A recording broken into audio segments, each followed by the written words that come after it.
గ్రంథం 1వ అధ్యాయం 16వ వచనంలో చూస్తే ఆయన ముఖము మహా తేజస్సుతో ప్రకాశించుచు ఉన్న సూర్యుని వలె ఉండెను.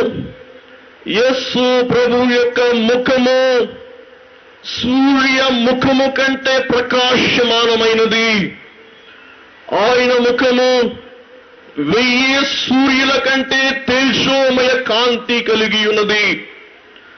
ఆ గొప్ప సూర్య బింబము, ఆ గొప్ప సూర్య కాంతి, ఆ గొప్ప సూర్య తేజోమయ గొప్ప వెలుగు కలిగిన ఆ గొప్ప వరుడే, మన ప్రాణనాథుడే, మన శ్రీకరుడే, మన యజమానుడు, మన భర్త, మన కర్త, మన ప్రభువు అయ్యుంటూ ఉన్నారు.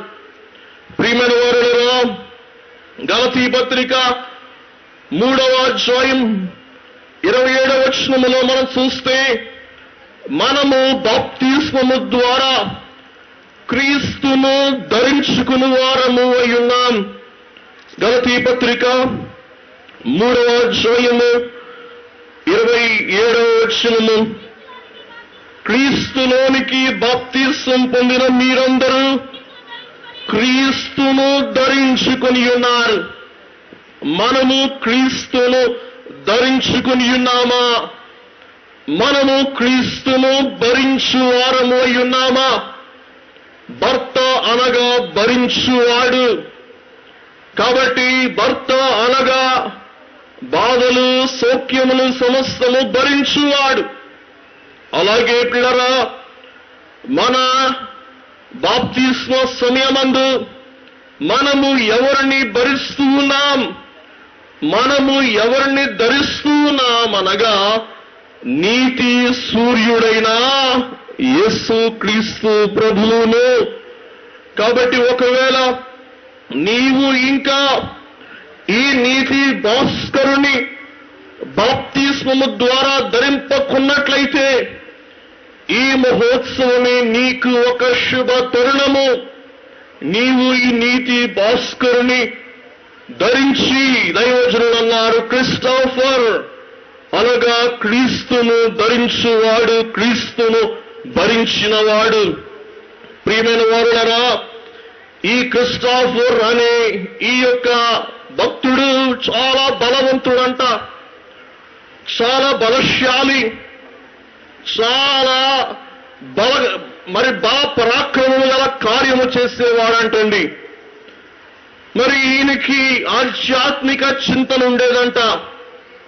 ఈ ఆధ్యాత్మిక చింతన ఎలాగూ తీరుద్ది అని తెలియక ఒక క్రైస్తవ బోధకుని వద్దకు వెళ్ళి అడిగినప్పుడు ఆ బోధకుడు అన్నాడంట, నీవు దేవుని కొరకు పరిచర్య చేస్తే నీకు ఆశీర్వాదము కలుగుద్ది.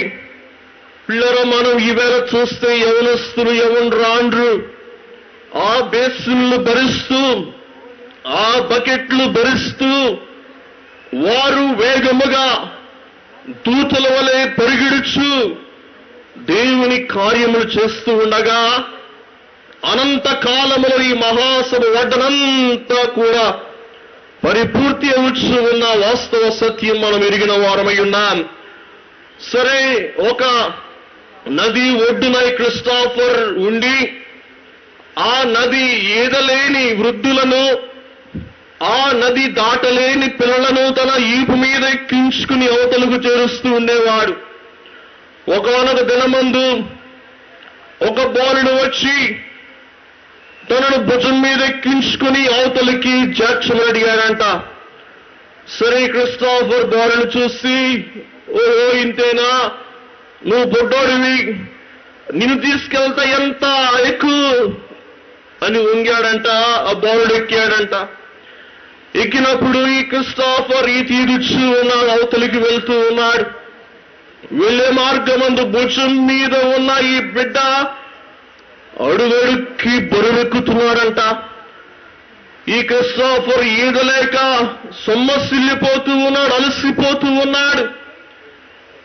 ఏది ఏమైనా కడకి ఈ బిడ్డను అవతలి ఒడ్డుకు చేర్చి అమ్మయ్యా అని అయ్యా, నిన్ను ఎక్కించుకున్నప్పుడు నీవు తేలిగ్గా ఉన్నావు, నిన్ను దరిచేర్చేసరికే నిన్ను మోయలేనంత బరువైపోయావు, ఏంటి సంగతి అనగా ఆ బిడ్డ చెప్పాడంట, నేను లోక పాపము మోసుకొని పోవు దేవుని గొర్రెపిల్లను, లోక పాప భారం బట్టి నేను బరువయ్యున్నాను అని ప్రభు తన్ను తాను బయలుపరుచుకోగా క్రిస్టోఫర్ యేసు ప్రభువును ధరించాడు.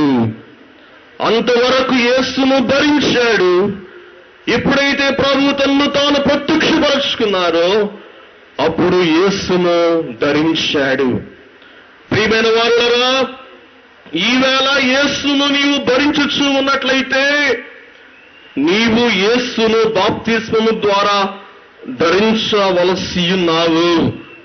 ప్రియమైన వారులారా, ఈ యొక్క స్త్రీ నీతి సూర్యుడైన యేసు ప్రభువును ధరించి ఉన్నది.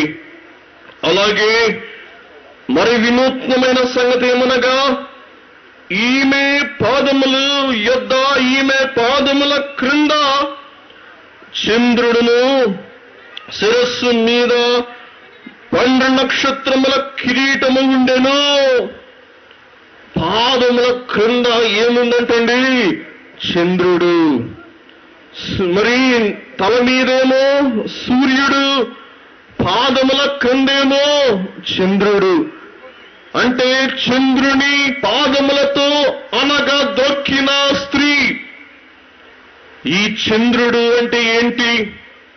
ప్రియమైన వారులారా, ఈ సంగతి ధ్యానము చేస్తూ ఉన్నప్పుడు నా మనస్సు అల్లకల్లోలమైపోయింది. ఏంటి ఈ మర్మం? ఏంటి దీని అంతరార్థం ఏంటి? దయచేసి నా యొక్క ఆత్మీయ పరిశోధన ఫలము మీకు చూపించాలని ఆశిస్తూ ఉన్నాను. శ్రద్ధగా వీక్షించి ఆలకించాలని నా మనవి.